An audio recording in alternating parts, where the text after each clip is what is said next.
તો નમસ્કાર મિત્રો, હું સોલંકી પ્રકાશ જનપ્રકાશ ન્યૂઝમાં તમારું સ્વાગત છે.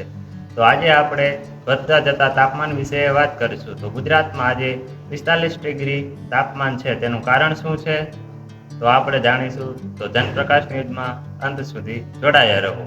એપ્રિલ મહિનો અને મે મહિનો પૂરો થવા આવ્યો છે, છતાં પણ સૂર્યનો પ્રકોપ ઓછો થવાનું નામ નથી લઈ રહ્યો. તો રસ્તાઓ સુમસામ બન્યા છે અને તડકાના કારણે લોકો ઘરમાં રહેવા મજબૂર બન્યા છે.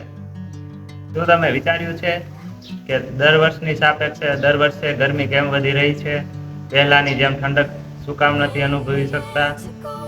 તો આ વાત ઉપર આપણે જનપ્રકાશ ન્યૂઝમાં ચર્ચા કરીશું. તો અંત સુધી જોડાવા વિનંતી. આપણે સૌ કહીએ છીએ કે ગરમી બહુ પડી રહી છે, ગરમી વધી ગઈ છે. તો આ ગરમી કુદરતી નથી, કુદરતે નથી વધારી. આનું કારણ આપણે છીએ. તો ચાલો આપણે કારણ જાણી લઈએ. પહેલું કારણ છે કે કોન્ક્રીટના જંગલો. તો આજે વૃક્ષો કાપી અને મોટી મોટી બિલ્ડિંગો અને પાકા રસ્તાઓ બનાવવામાં આવ્યા છે, તે ગરમીને શોષી લે છે. વૃક્ષોનું નિકંદન. હજારો વૃક્ષો કાપવામાં આવ્યા.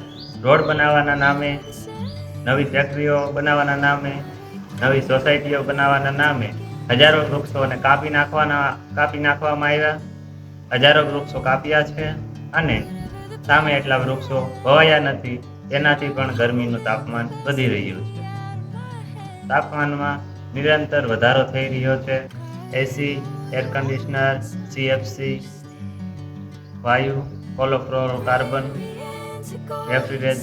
રેફ્રિજરેટર, ગાડીઓનો વપરાશ. જેમ જેમ ગાડીઓનો વપરાશ વધશે તેનાથી સીએફસી વાયુ વાતાવરણમાં ભળશે અને તેનાથી તાપમાનમાં વધારો થશે.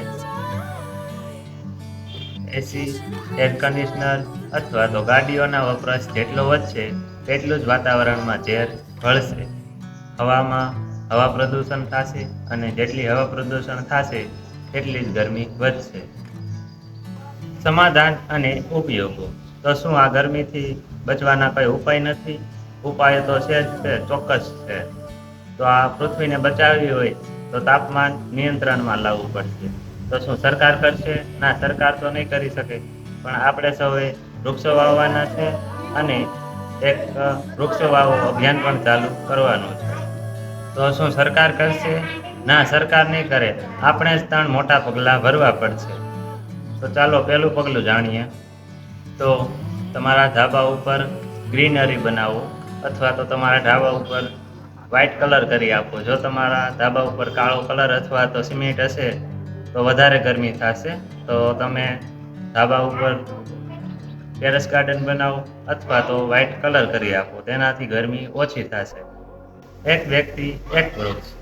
તો આ ચોમાસામાં દરેક ગુજરાતીએ પોતાના ઘર, સોસાયટી અથવા તો ખેતરમાં એક વૃક્ષ વાવવું જરૂરી છે અને તેને ઉછેરીને મોટું કરવું પડશે. કારણ કે આ એક જ ઉપાય છે જેનાથી આકાશમાંથી પડતી આ ગરમી રોકી શકાય છે. તો તમારા ટેરેસ ઉપર, તમારા ઢાબા ઉપર વ્હાઇટ કલર અથવા તો રિફ્લેક્ટિવ કલર કરો. તેનાથી તમારા ઘરનું તાપમાન 3 થી 4 ડિગ્રી ઓછું થશે. મુદ્દા નંબર 4, આઉટડોર. તો મિત્રો, એસીની ઠંડી હવા અત્યારે તો આપણને બચાવી લેશે, પણ આવનારી પેઢીનું શું? તો દર્શક મિત્રો, આજે આપણે જાગૃત નહીં થઈએ, આજે આપણે કાંઈ નહીં કરીએ તો બહુ જ મોડું થઈ જશે. તો આપણે આજે જનપ્રકાશ ન્યૂઝ સાથે એક સંકલ્પ લઈએ કે આપણે આપણા પર્યાવરણને બચાવી લઈશું. જો મિત્રો આજે આપણે જાગૃત નહીં થઈએ તો બહુ મોડું થઈ જશે.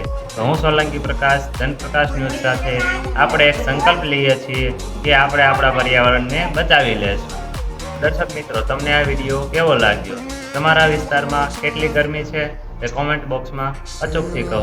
તેનાથી લોકોને માહિતી મળશે. તો આ વિડીયાને લાઇક, શેર અને કોમેન્ટ કરી આપો અને સબસ્ક્રાઈબ કરવાનું ભૂલતા નહીં. તો આવા નવા વિડીયો જોવા માટે મારી ચેનલ જનપ્રકાશ ન્યૂઝ સાથે જોડાઓ.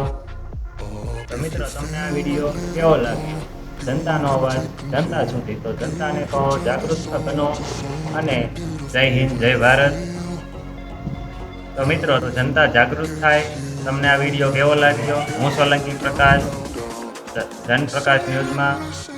તો જનતાનો અવાજ જનતા સુધી. જય હિન્દ, જય ભારત, જય જય Gadhvi Gujarat. Thank you for watching, like, share and subscribe.